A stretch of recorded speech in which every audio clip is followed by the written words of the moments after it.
Hello, everyone. Welcome to the podcast. So my name is Anna Ortiz-Aragon. I am the CEO and founder of Declutter with Anna, and this is my podcast, Declutter Your Life.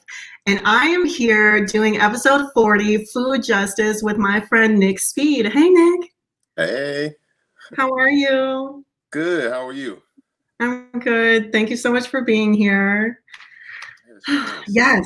Okay. So I am super pumped to have Nick here. So Nick and I met through an accelerator business program that we're in. And Nick is super dope because he has founded this nonprofit called Ujima. And Ujima really spends a lot of time around food justice, education, empowering the youth, like cooking, and like really all this wonderful like grassroots information. So Nick, will you introduce yourself for us? Yes, for sure. So again, I'm Nick Speed, born and raised in St. Louis. I've been a nonprofit professional since 2014, and really through that time have become passionate about food justice, environmental stewardship, and youth empowerment. And so really wanted to think about how can I create an organization that really focuses on these kind of three main components. And in 2018, Ujima was born. Yes, I love it so much. Okay, so Nick, so tell us a little bit about like what role did food play in your family growing up? For sure. So for me, I have a huge family. So I have, my dad's side of the family. My grandma is one of 10. So I have all kinds of great aunts, great uncles, cousins, and then I have my mom's side of the family, then stepdad, then stepmom. So I got, family on family. And so it was amazing, especially during the holiday period, because I'm literally going to feast all over St. Louis. It was literally like a all-day tour. And I would say that, food for me is definitely something that makes me happy. And I think about, family and togetherness and really community. Growing up, my grandmother was always adamant that we made sure that we were proud of ourselves and our culture and where we come from. And so I very much remember not just celebrating Christmas, but Kwanzaa as well. And so Ujima is actually one of the 7 principles of Kwanzaa, and it's a Swahili word that means collective work and responsibility.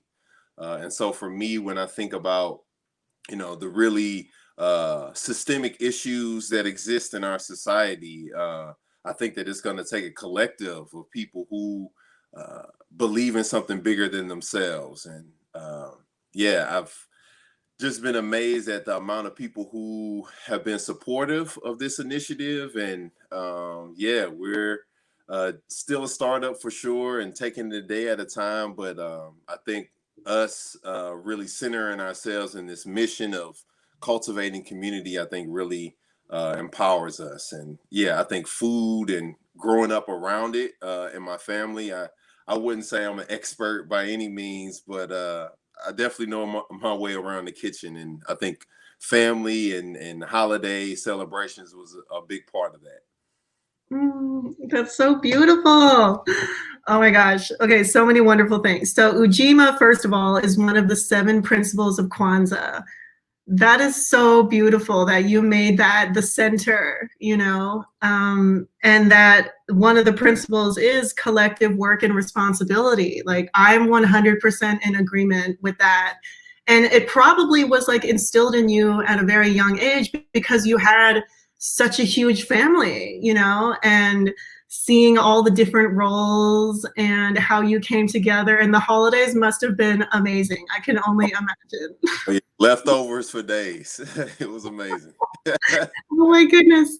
So you must have had some wonderful cooks with all these different people. You must have had some great cooks. Were you ever in the kitchen with them, like learning or watching, or mostly eating? I would say definitely watching and eating. Mhm. love just to have a lot of my family who were just really good at cooking. And Yeah. so yeah, it was great. Just being able to enjoy those foods. And you know, now that I've gotten older, I've definitely like stepped outside of my comfort zone and like, you know, really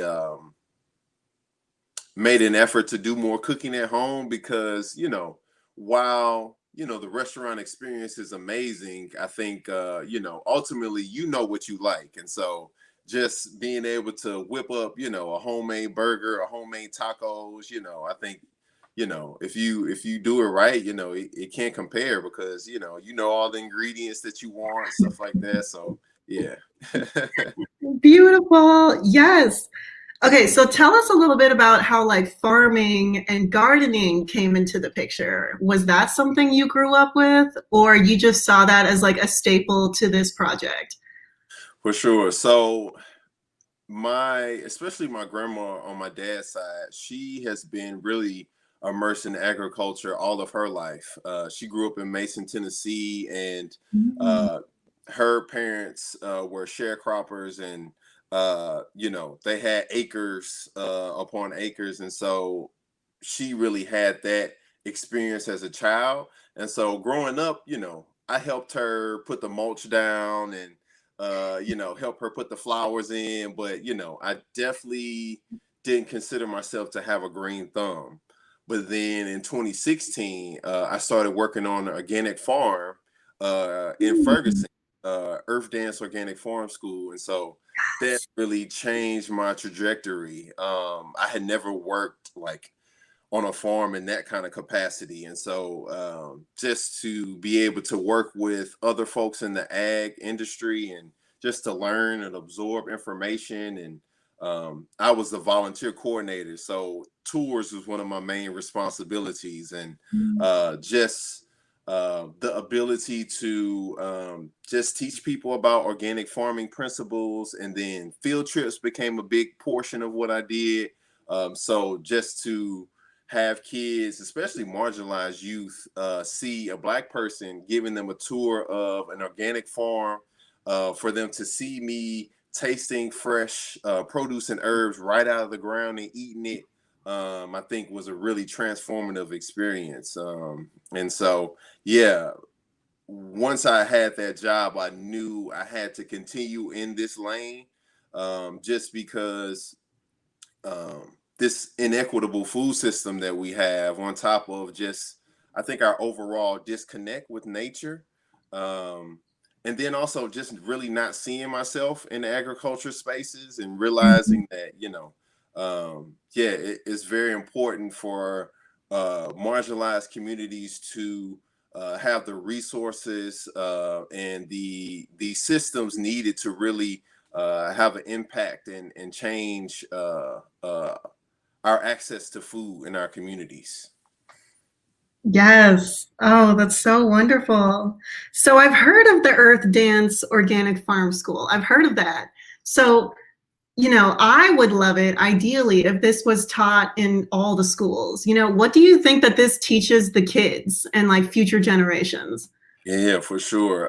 So I think, especially here in Missouri, I think there are so many opportunities to connect students to agriculture, which I think opens up the door for so many different career opportunities. Mm. Um, I think, and Corey Bush recently tweeted this out, but saying that every public school should have a farm or a garden. And I think, that's Mhm. amazing, especially when you think about the lack of access to fresh organic foods. And so I think really incorporating agriculture in our education curriculum, I think really is important because honestly, farming was the first STEM, and so I think it creates a new level of empowerment when we can grow our own food and we can cut out all of these middlemen and we don't have to rely on these grocery stores that honestly won't come to certain neighborhoods. And so, if we can really, reconnect with nature and our ancestors, because, honestly, that gave us the blueprint. We really just really need to mobilize and really, you know, educate ourselves, especially when it comes to growing our own food and, you know, taking care of the planet, because yeah, this planet is all we got. And so, you know, taking care of it and feeding ourselves in the process, I think is a win-win. Yes. Yes, absolutely. So I used to be a teacher. I worked in juvenile detention, lots of inner city schools, including Yateman on the north side.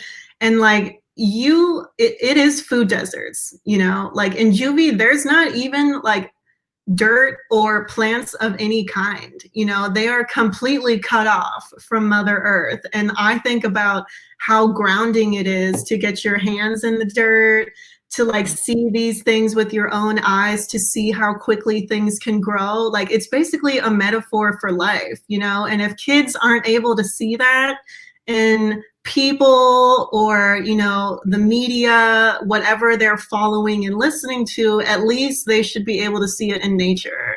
So I think that that is so beautiful. Yeah. Wonderful. And, you know, our ancestors as well, like Mother Earth, like she is here for us and she gives us everything we need, you know, and it might seem like a bit of a learning curve to get started, but once you do, you are sustainable. Like the goal is to be sustainable and feed your family. And yes, I'm like 100% about cutting out the middleman and also all those ingredients that are added. Like they are literally processing the food, taking out like all of the good stuff and then giving you like this super dry like final product that is not feeding you or like doing much for your body, soul, and you know, all those good things. I love For sure. Okay, so let's see. I think also lack of representation is something that's super important to talk about because growing up, you know, like a lot of the home and garden magazines are like a bunch of white folks. Like it really is, you know, and like, you know, Latinos as well. We have like a super deep connection with the earth, the Native Americans, obviously. And yeah, I mean, lack of representation. If you don't see your own people doing this, or like imagine like a 6-year-old kid being on your field trip and being like, wow, look at Nick, he's so cool. Like he's taking us all around, like I could do this. And maybe he would want to be some kind of like counselor or leader or facilitator and do tours like that as well. I think that's super beautiful. For sure. Okay, so now I kind of want to switch gears a little bit. So let's talk about the food justice part. Yeah. Okay, so how did you get really, really excited about that, and what are you hoping to change here? Yeah. So you mentioned food deserts earlier, and so yeah, Mhm. that's a phrase that I've, you know, heard a lot, especially in this work. But you know, the reality is a desert is something that's naturally occurring, you know, but the reality, you know, this is more of a food apartheid. You know, this is something that's Mm. very intentionally being done to marginalized communities. The access to the resources just aren't there. You know, I mentioned these grocery stores won't even come to certain neighborhoods. You know, Mhm. there's even inequitable access in the grocery stores that exist. So if you go to the Schnucks on Grand and Gravois versus the one out in St. Peter's, you're going to get a completely different experience. And so, you know, it's a really sad and unfortunate reality. And so for me, it was kind of an opportunity for me to step in and really be the change that I wanted to see in the world. And you know, no shade to my previous employers, but I felt like more work could be done, specifically within empowering marginalized communities. And so, you know, we're definitely in uncertain times, especially in the midst of this pandemic. But I knew that this work is so necessary, and so yeah, I was like, you know, why not? take this opportunity to empower youth, change the narrative, and really transform our communities. 100%. Okay, so the Grand and Gravois Schnucks is my Schnucks. I live 1 block away, and I don't even go there because I get so sad every time I enter the doors. I'm like, this is full of sugar and crap and like diabetes, and it makes me want to cry. Like, I don't even go there. And yes, if you go to the county and the suburbs, they have all this organic food. It looks beautiful. They spend way more money even making the environment nice for you. Like, the shopping experience is completely different. And it is so racist, and it makes me want to scream, like, oh my gosh, it's unbelievable. Yeah. Same company, literally same company. It's a chain, but their stores are completely different. Yeah, it's so real. And yeah, just it's just so complicated, when you think about, the inequitable access to food, but then on top of that, when you think about the amount of food that we waste in this country. Yes. Percent of all food that is produced in this country ends up in a landfill. Yep. And so if we were just to take, a fraction of that, we could feed St. Louis, and it's just, we really need to radically think about our food system and realize that it's not working and it's not sustainable. And our world population is only getting larger. And we only got so much space on this planet, and we just really need to rethink, how we feed ourselves, our diet. I may be partial because I'm vegetarian, but I just think we just eat too much meat as a global society, and just, we just got to do a lot in terms of this food system. And so I'm like, you know what? We got to stand in the gap. We got to, work on building and creating these systems that will dismantle and replace the ones that are designed to oppress us. And so I just hope that Ujima is just one cog, in this journey towards food justice. 100%. Yeah, I feel you on so many levels. Yeah, I'm vegan, and a huge reason for that is the environmental corporate pieces of the food puzzle. Like, it is really a business that's getting away with murder, and the food waste. Like, we don't have a hunger problem. It's like a lack of sharing and mobilizing our resources. Like, have you heard of the company Imperfect Foods? Yes, I've heard of them. They've started like popping up on my social media. Yes, I'm so happy, because that's something that you don't even think about. Like, we're so brainwashed that we think that all fruit and vegetables look exactly the same. But like, hey, we're in nature. There are, like, DNA changes, and not all of your food looks the same. Like, one of my friends, so I grew up in California, she went to like the Culinary Institute in Sonoma, like in wine country. And like, a lot of the chefs go up there so they can have the farm to table experience and get like way more connected to their food. And she said that, like, sometimes your food is going to have some dirt on it, and then like the customers will be like, whoa, what is that? And it's like, hey, we don't live in a magazine. Like, this food comes from the ground. Like, what are you doing? Yeah. And yes, the produce may have bruises, or a bug may have taken a bite out of it, but because it's good produce, like, Right. so yeah. So silly. Oh my goodness. Okay, so I love so much that a huge part of Ujima is about the youth and the kids. And like, I'm a teacher, I have kids, you have a beautiful daughter. What would you say is your favorite part of working with the kids? Wow. So before I really focused on this full time, my previous job was at Gateway Greening, and I was doing direct education with pre-K through 5th grade at Clay and Columbia Elementary, which is in North St. Louis. And that was just so amazing, and just a new adventure every day. And just to engage the kids in projects, to teach them how to grow their own food, and for them to see something go from seed to harvest. And then we usually had harvest parties at the end of the year where we make, like a little salad or something. And I just really love that experience. And so now that I'm full-time with Ujima, I'm still helping manage those garden spaces. And so while I don't have the capacity to do direct education anymore, still working with consulting with the teachers, finding ways to work with the kids virtually, and then also incorporating the outdoor classroom space when they do get back to school. So yeah, because of the pandemic, I didn't get to have a proper goodbye with the kids, which is kind of sad, but I'm excited because of the opportunities with Ujima. We're still going to be working with the school communities. We're opening up produce and herb donations for the families.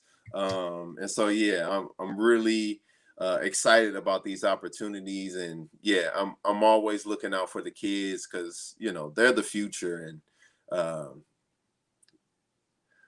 by and large, as a society, I feel like we've let the next generation down.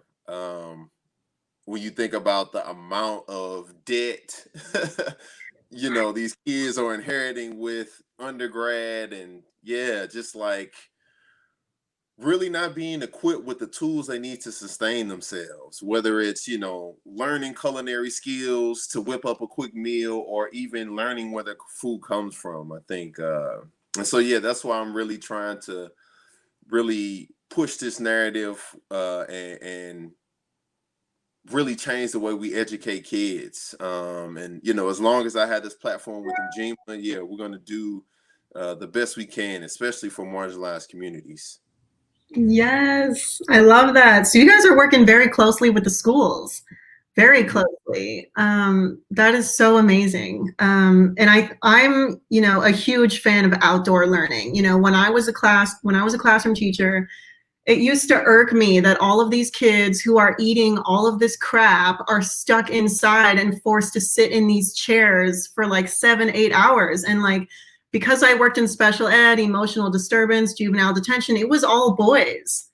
And, that is not how they need to be taken care of, And so I think as often as we can do field trips, taking them outside and also giving them like work to do, whether it's like you doing the wheelbarrow, you are gonna like dig the dirt, we're gonna like make you sweat.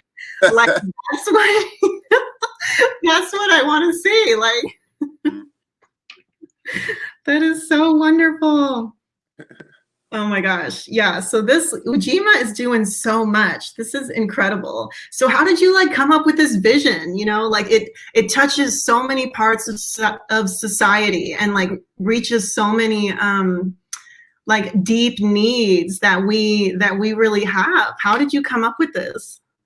So it's crazy how life works, and even in this short time we've had to kind of like reset and alter things. But so when I started in 2018, I really was inspired by the nonprofit cafe model. So Okay. since 2014, I got a chance to visit several of these nonprofit cafes throughout the country. One of them being So All May Eat Cafe in Denver. So these different cafes operate under a donation-based or pay what you can model. Each cafe is different, but for example, with Same Cafe, there is a simple menu. There's usually a pizza, salad, soup, dessert. However, there are no prices on the menu. The customer can actually set the price of their donation. So you can give a monetary donation for your meal. You can donate produce in exchange for your meal, Oh. or volunteer for 30 minutes in exchange for your meal. And so, for me, I thought that was just an amazing concept. And so the idea is, the idea of access to food being a human right, and Yeah. that it doesn't matter where you are in your life, you deserve a healthy, warm, nutritious meal.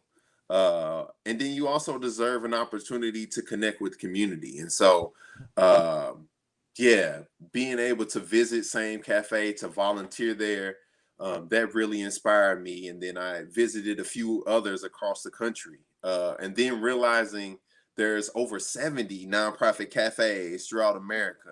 Oh my And God. so, you know, I was like, wow, how can I bring this, to St. Louis? And so teamed up with a local chef, started doing pop-up dinner events. So we started really demonstrating this pay what you can model.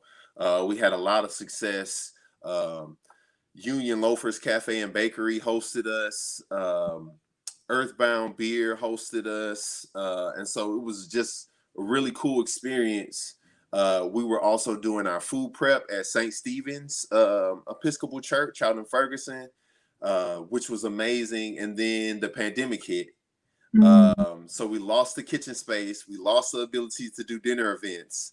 And my chef, who I was collaborating with, moved to DC. No. I was like, okay. Oh my goodness.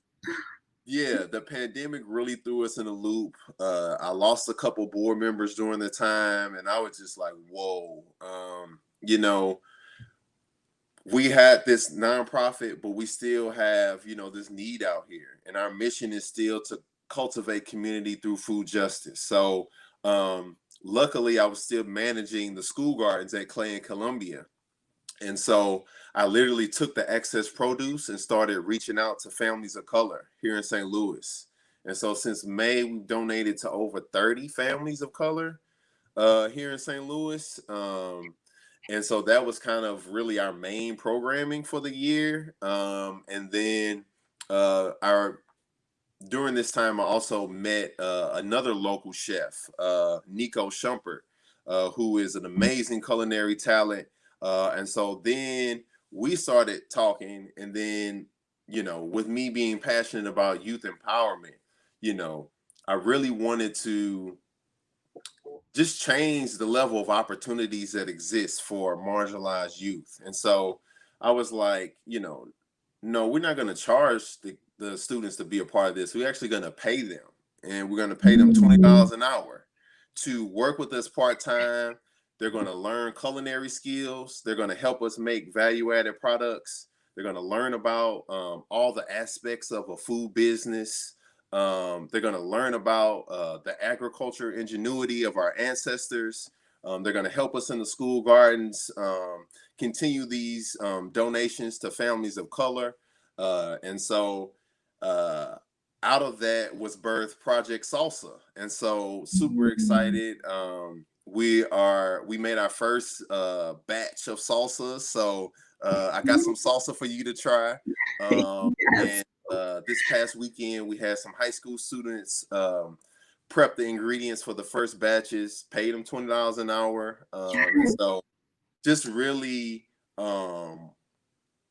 just wanted to change things and realizing that we're in a capitalist society. And so, we literally need money to survive. And so, really investing in our kids and equipping them to, not just have these skills that can help them get a job, but, really sustain their own lifestyles and support their loved ones and, start their own business if that's what they're passionate about. And so, yeah, this is something that I think can really change us as an organization and really, create a path of sustainability. And so super excited and yeah, looking forward to the future. We got a GoFundMe coming up October the 5th. And yeah, things are finally coming into place. And it's amazing to me because for the longest, this was just like some ideas and thoughts in my head, but to see it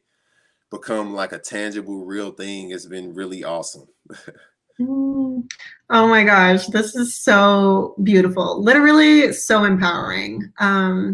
Bringing the business aspect into it, paying the kids so that they will, it's like money is not inherently good or bad. It's neutral, but like we live on earth and we have material things. We have a home. We have food, and like we're no longer trading goods for services anymore. Like money is now a part of like our everyday life. And I think that so much of this problem is, you know, the financial like disparities. And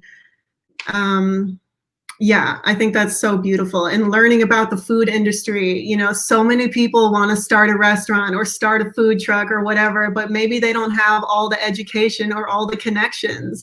And how powerful would that be for you? Like, it makes me think of The Chi. Have you seen that show?